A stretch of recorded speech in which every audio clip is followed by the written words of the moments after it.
नमस्कार दोस्तों, स्वागत है आपका सिडनी इंडियन के एक और वीडियो में। इस वीडियो में हम बात करेंगे कोविड-19 की जो सिचुएशन है उसकी अपडेट के बारे में। मैं इस वीडियो में आपसे इस बारे में बात करना चाहता हूँ जो अभी न्यूज़ साइकिल चल रहे हैं इंडिया में, जो बड़ी-बड़ी न्यूज़ स्टोरीज़ हैं, उनके बारे में मैं अपना ओपिनियन देना चाहता था। चलिए शुरू करते हैं। तो कोविड-19 का जो सिचुएशन है अभी इंडिया में, मैंने जो पिछला वीडियो बनाया था कोविड-19 के बारे में, उस टाइम से अभी तक काफ़ी कुछ बदल चुकी है, काफ़ी कुछ चेंज हो चुकी है। जहाँ तक मैंने जो न्यूज़ स्टोरीज़ पढ़ी है और जो मेरे दोस्त हैं वहाँ पे इंडिया में, उनसे जो जो मेरी बात होती है, उनसे मुझे खबर मिली है कि दिल्ली, मुंबई और गुजरात, ये जो 2-3 जगह हैं जहाँ पे कोविड-19 की सिचुएशन जो है वो काफ़ी गंभीर है। कम्युनिटी स्प्रेड जो बोलते हैं वो स्टार्ट हो चुका है वहाँ पे। बट बाकी जो रेस्ट ऑफ इंडिया है वहाँ पे सिचुएशन इज़ मोर और लेस अंडर कंट्रोल। मैं आपको ऑस्ट्रेलिया में जो हो रहा है उसके बारे में अपडेट देना चाहता था। ऑस्ट्रेलिया में जो है लॉकडाउन्स ख़त्म हो चुके हैं और यहाँ पे सारी चीज़ें ओपन हो चुकी हैं। अभी लास्ट वीक गवर्नमेंट ने अनाउंस भी किया कि यहाँ पे जो जिम्स हैं वो भी ओपन हो सकते हैं। तो अभी काफ़ी कुछ सिचुएशन नॉर्मल हो गई है, सड़कों पे भीड़ बढ़ चुकी है, लोग शॉपिंग करने बाहर जा रहे हैं, रेस्टोरेंट्स में खाना खाने बाहर जा रहे हैं। लेकिन अभी कुछ स्टेट्स हैं जहाँ पे अभी भी सिचुएशन उतनी नॉर्मल नहीं है। तो डिपेंड करता है कि आप ऑस्ट्रेलिया में कहाँ पे रहते हैं। हर स्टेट की सिचुएशन अलग है और वहाँ की जो स्टेट गवर्नमेंट है वो उस जगह के रूल्स बना रही है। तो सिडनी में काफ़ी कुछ नॉर्मल हो चुका है। नहीं, नए केस ज़ीरो तो नहीं हुए हैं, लेकिन नए केस काफ़ी कम हो चुके हैं। और इसके अलावा जो मेलबर्न जिस स्टेट में आता है उस स्टेट का नाम है विक्टोरिया। तो विक्टोरिया की जो गवर्नमेंट है वहाँ पे उन्होंने पहले कुछ रिस्ट्रिक्शन हटा दिए थे कम्प्लीटली, जिस तरह से सिडनी में या न्यू साउथ वेल्स में अभी हो रहा है। लेकिन वहाँ की गवर्नमेंट को वापस वो रिस्ट्रिक्शन लाने पड़े क्योंकि अभी लास्ट वीक जो है एक स्पाइक हुआ वहाँ पे। तो वापस जो है उन्होंने जो नंबर ऑफ़ पीपल जो बाहर जाके रेस्टोरेंट में खाना खा सकते हैं उसका जो लिमिट है वो डिक्रीज़ कर दिया। तो इस तरह के कुछ मेजर्स लेने पड़ रहे हैं कुछ जगहों पे यहाँ पे ऑस्ट्रेलिया में जो सिचुएशन है उसको कंट्रोल करने के लिए। लेकिन ओवरऑल जो है सिचुएशन काफ़ी कुछ नॉर्मल हो चुकी है, लोग बाहर आना शुरू हो चुके हैं घर से, पब्लिक ट्रांसपोर्ट में भीड़ बढ़ चुकी है। और तो इस तरह से ओवरऑल जो सिचुएशन है काफ़ी इम्प्रूव हो चुकी है। अगर आप कोरोना वायरस के बारे में मेरे ओपिनियन के बारे में और ज़्यादा डिटेल में जानना चाहेंगे तो मैंने जो वीडियो बनाया था करीबन 1 महीने पहले, उसमें मैंने 7 पॉइंट्स बताए थे जो अगर आप फॉलो करेंगे तो आप रिलेटिवली सेफ रहेंगे। तो वो 7 पॉइंट को अभी भी वैलिड हैं, इस सिचुएशन में भी वैलिड हैं। और अगर आपने वो वीडियो नहीं देखा है, स्पेशली इसका लास्ट पार्ट नहीं देखा, तो वापस जाके उस वीडियो को ज़रूर देखिए। तो आइए बात करते हैं अब जो न्यूज़ स्टोरीज़ चल रही हैं इंडियन मीडिया में इस वक्त पिछले 1-2 हफ्तों से। सबसे पहले तो मैं जो चीन और भारत के बीच जो संघर्ष हुआ लद्दाख में, उसके बारे में बोलना चाहूँगा। ये जो डिस्टर्बेंस है इंडिया चाइना बॉर्डर में लद्दाख में, वो बहुत सालों से, बहुत डिकेड से इशू है। 1962 की जो वॉर हुई थी उस समय से ये प्रॉब्लम है। और जो हमारे बॉर्डर को डिफेंड करते हुए जो हमारे सैनिक हैं जो शहीद हुए हैं, उनको मैं अपनी तरफ से बहुत बहुत श्रद्धांजलि अर्पित करना चाहूँगा। अपने देश के बॉर्डर की रक्षा करते हुए अपनी जान देना, इससे बड़े गौरव की बात शायद किसी भी सैनिक के लिए नहीं होती है। और जिस तरह से भारतीय सेना ने हमारे बॉर्डर को डिफेंड किया, उस बात का मुझे बहुत बहुत गर्व है। मैं एक्नॉलेज करना चाहूँगा कि वो जो सैक्रिफाइस कर रहे हैं उसके लिए जितने भी शब्द कहे जाएँ वो कम होंगे।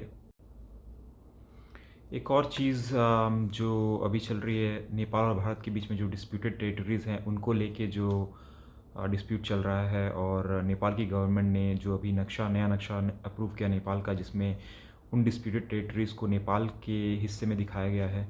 तो इस तरह की जो सारी चीज़ें हो रही हैं अभी इस वक्त, वो क्यों हो रही हैं ये हमको समझना चाहिए। और इसका सीधा सा एक्सप्लेनेशन, मेरा जो ओपिनियन है इस बारे में, ये है कि जो भी अभी ये सारे डिस्प्यूट्स सामने जो अभी आ रहे हैं उसका रीज़न ये है कि जो गवर्नमेंट्स होती हैं किसी भी कंट्री में, किसी भी, या चाहे वो चाइना हो गया या नेपाल हो गया, वहाँ की जो गवर्नमेंट्स हैं वो अभी ये देख रही हैं कि उनकी जो जनता है, उनकी जो रियल प्रॉब्लम्स हैं, उनकी जो असली दिक्कतें हैं, उनका कोई इमीडिएट सॉल्यूशन नहीं है उनके पास।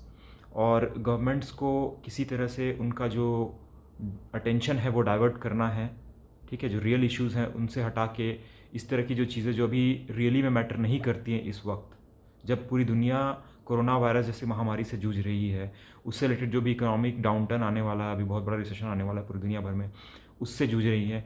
इस बीच में ये सब करना जो है, उसका एक ही तुक निकलता है कि वो जो वहाँ के जो रियल इश्यूज़ हैं, उनसे वहाँ के जनता और वहाँ के लोगों का जो ध्यान है, वो हटा के इन सब चीज़ों पे लाना चाहते हैं। तो दोस्तों, एक और चीज़ मैं आपको बोलना चाहूँगा, मेरे इस चैनल में जो अभी ABC track Annapurna base camp track की जो सीरीज़ के जो वीडियो मैं डाल रहा हूँ, अभी मैंने 4 वीडियो डाले हैं और मैंने अपने कुछ फ्रेंड से इसके बारे में ओपिनियन लिया और उन्होंने मेरे से पूछा कि शायद लोगों को वो वीडियो देख के ये आइडिया नहीं लग रहा है कि टोटल कितना मैंने पैसे खर्च किए और कितना उसका एक्सपेंस था। तो मैं तो इस बारे में बस यही बोलना चाहूँगा कि जब मैं हॉलिडे में जाता हूँ, जब मैं छुट्टी मनाने जाता हूँ, तो मेरे हिसाब से वो हॉलिडे है और वहाँ पे मैं एंजॉय करने आया हूँ। तो पैसे के बारे में ज़्यादा सोचना वो मेरा तरीका नहीं है हॉलिडे करने का, ठीक है?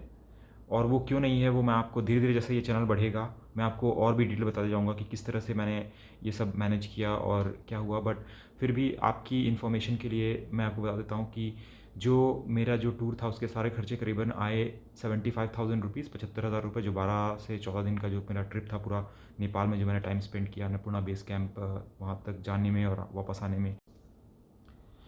तो अभी नेपाल सीरीज़ की 3 या 4 वीडियो और आएंगी, मेरे ख्याल से 4 वीडियो।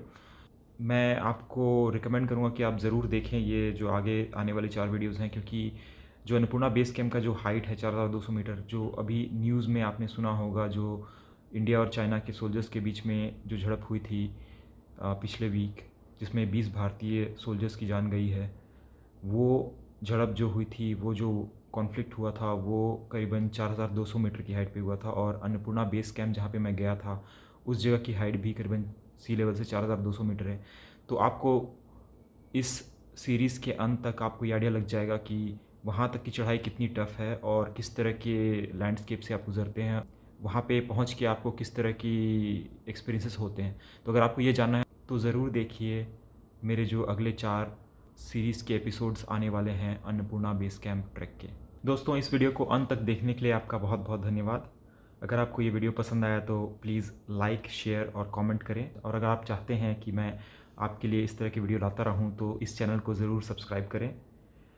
तो मिलते हैं अगले वीडियो में। नमस्कार।